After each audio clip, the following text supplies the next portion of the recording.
अगर आप भी ये जानना चाहते हैं कि आपकी जीमेल पर आई मेल जेन्युइन है या फेक, तो ये वीडियो एंड तक देखिए। जय हिंद दोस्तों, द टेक दोस्त में आपका स्वागत है। तो चलिए शुरू करते हैं। सबसे पहले जिस मेल पर आपको डाउट है उसे ओपन करो।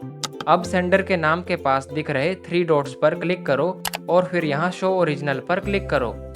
यहाँ आपको मेल की टेक्निकल डिटेल्स दिखेंगी। इनमें आपको SPF, DKIM और DMARC के ऑथेंटिकेशन रिजल्ट्स मिलेंगे।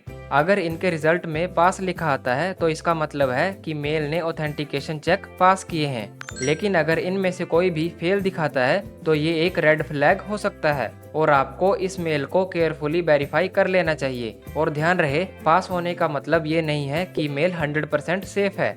आपको मेल भेजने वाले का एक्चुअल ईमेल एड्रेस, डोमेन और मेल में दिए गए लिंक्स को भी अच्छे से चेक करना है और किसी भी अननोन लिंक पर क्लिक नहीं करना है।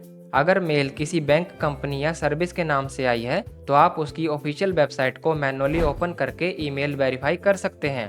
अगर आप यही सेम चीज़ मोबाइल में चेक करना चाहते हो तो ब्राउज़र में mail.google.com ओपन करो और ब्राउज़र के मेन्यू से डेस्कटॉप साइट अनेबल कर दो। इसके बाद मोबाइल में भी जीमेल का डेस्कटॉप वर्जन ओपन हो जाएगा और यहाँ भी आपको सेम लैपटॉप की तरह शो ओरिजिनल का ऑप्शन मिल जाएगा।